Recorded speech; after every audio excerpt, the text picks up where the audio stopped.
Okay, so step one after you've laid the decking down is to install the water barrier frames, which are these black frames here.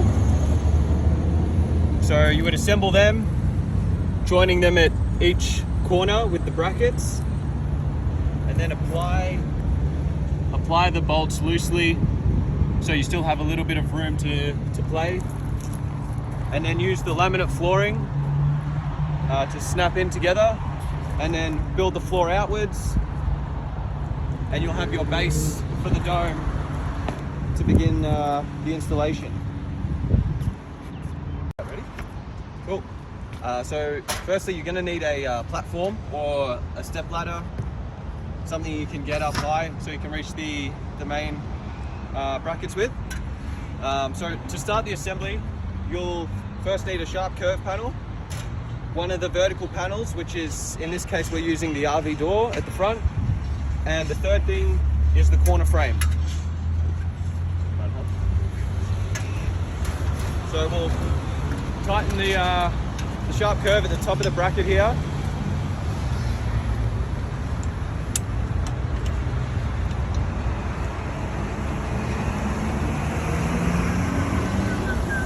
We're just going to insert the little screw through the bracket into the sharp curve. It's nice and loose to begin with.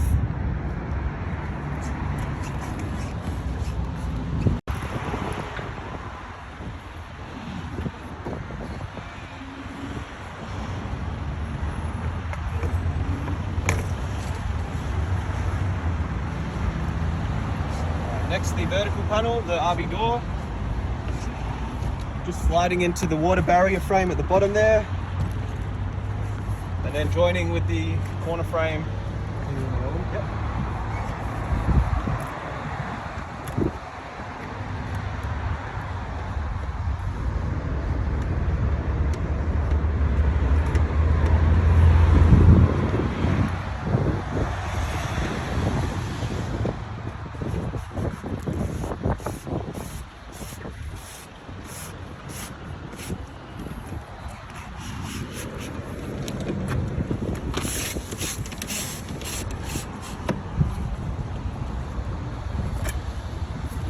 And you've got your beginning setup. So you want to put the sharp curve through this groove here. So you've got the outer screw facing out, the bracket facing inwards, and the sharp curve will just slide in to this little groove here, where you can then insert the bolt and just loosely apply it with your thumb, and then we'll tighten as we go a little later. Perfect. Alright, cool. Hold up. We good? Alright, so when installing the vertical panels, you want to come in at a 45-degree angle so the bottom frame slits into the water barrier frame as such. You'll hear a little click, and then as you stand it up vertically, it'll be locked in, ready for assembly. Alright, so the next part of the process is to install the teardrop panels, which are these triangle shaped panels. Again, you want to install with a 45-degree angle into the water barrier, making sure that it's aligned nice and straight, because once it becomes vertical, it's locked in place. So if you do need to slide it, tilt it back to the 45 and you'll be able to get some mobility. The fabric here, you want to do your best to keep it on the inside, so when you're applying the C extrusion, it'll run down both fabrics nice and smoothly. So we're going to bend the panel from the top.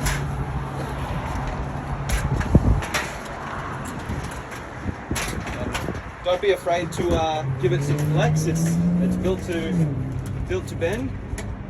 You just want to tuck it under the main bracket corner here at the top. As you can see, we've got the fabric coming through the middle there.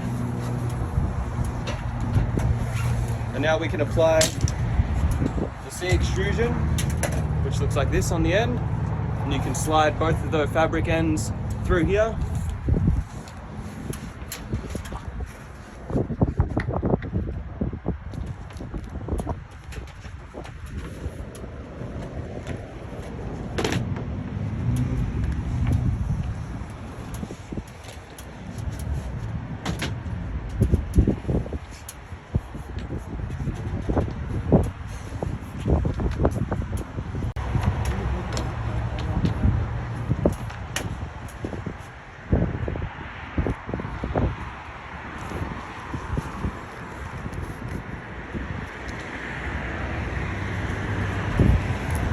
So it'll grab onto both of the fabrics, and then you can start sliding it through, applying a little bit of pressure.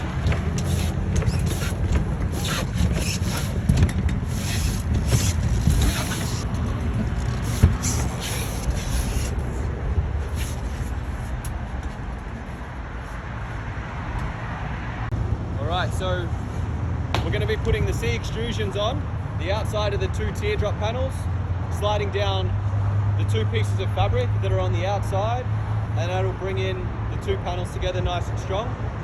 It's a bit of a technique, using your hands on the main bracket, push them together, and you'll see the fabric will go up towards the sky, allowing it for an easy insertion of the C extrusion.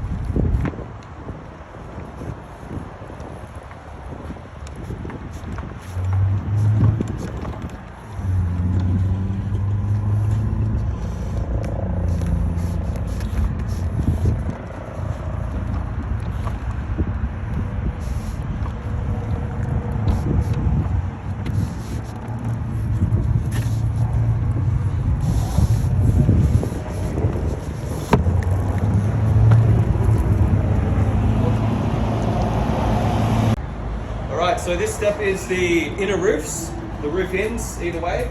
So you want to grab the panel, bring it in nice and vertically. We're going to be putting two of these bolts in, so have them ready. One in through the main bracket here, going into the roof panel, and the other on the other side in the same fashion.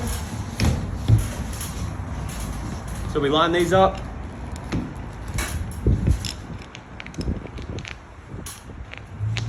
And just put them in just like so, slightly loose so you can adjust them as we go.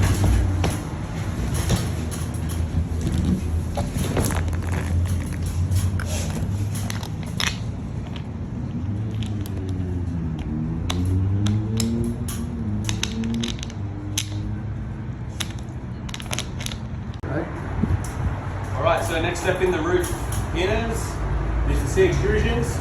So you're going to slide these through the main bracket on the side of the fabric of the roof in panel and the sharp curve panel, and you're going to slide them halfway so you can have some flexibility to install the airframe on the outside, which we'll show you in the next step.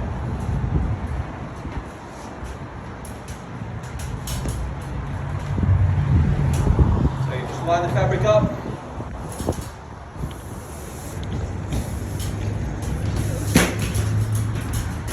And then repeat on the other side.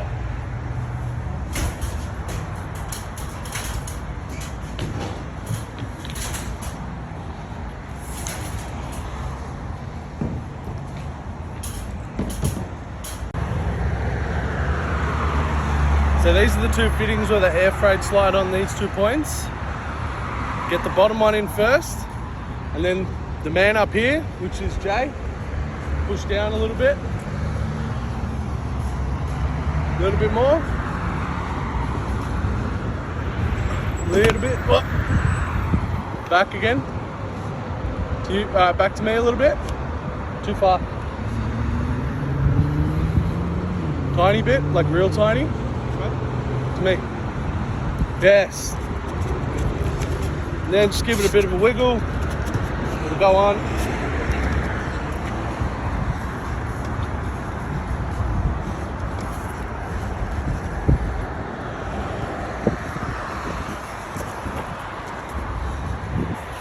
Once you've installed the airframe at the front, just slide the extrusion down.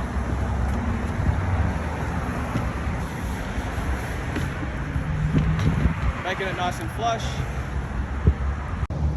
Alright, so once you've installed the inner roof panels, you can then take down each corner of the scaffolding. The thumb screw, a simple screw out, and then you can remove this as such. Alright, so we're going to talk about waterproofing the sky panel.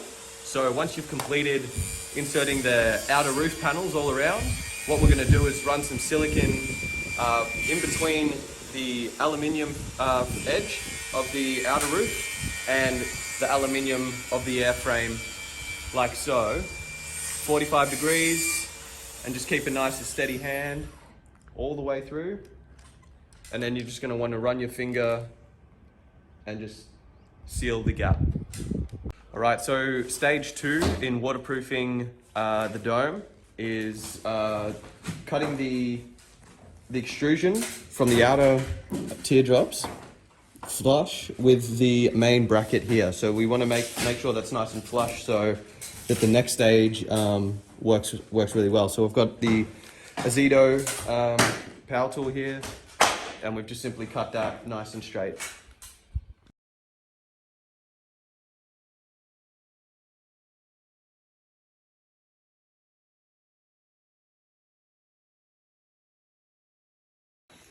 All right, so step 3 is using this foam block here. So what we're going to do is firstly silicone the base, and we're going to wedge the foam block from the top down, and it'll fit below this nutsert here and in between the extrusions on the side.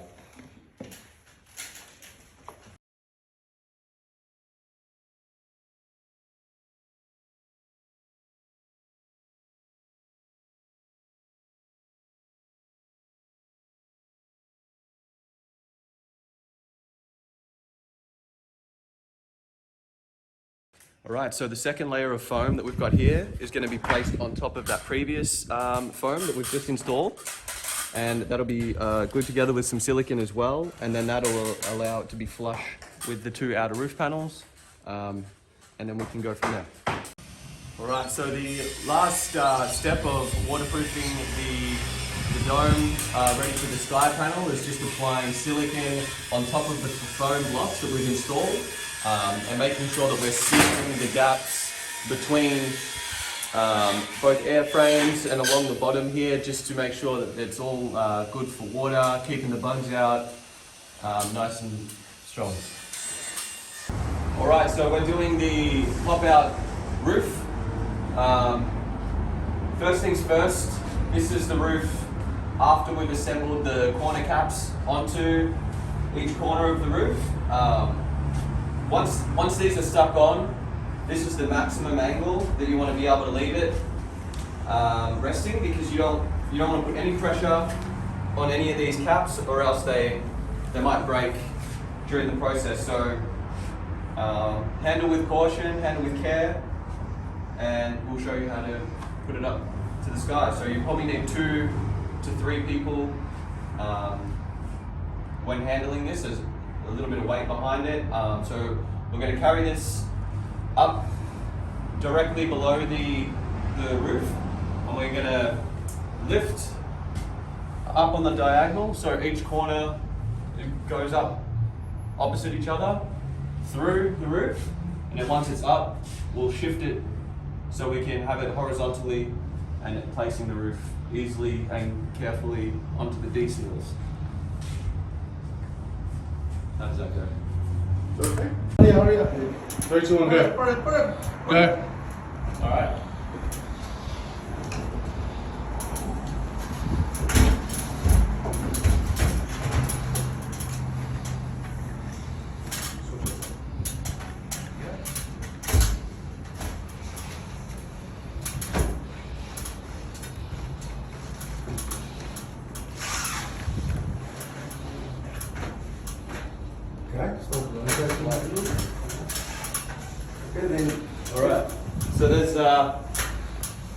As you can see now, we've taken the roof up straight with each corner to each corner. And then once you get past and through the roof, you just turn it horizontally so you can balance it, and then just gently like place it on top of the airframes. And you'll see there's some corner straps here, which we will be attaching on the inside through here with some thumb screws.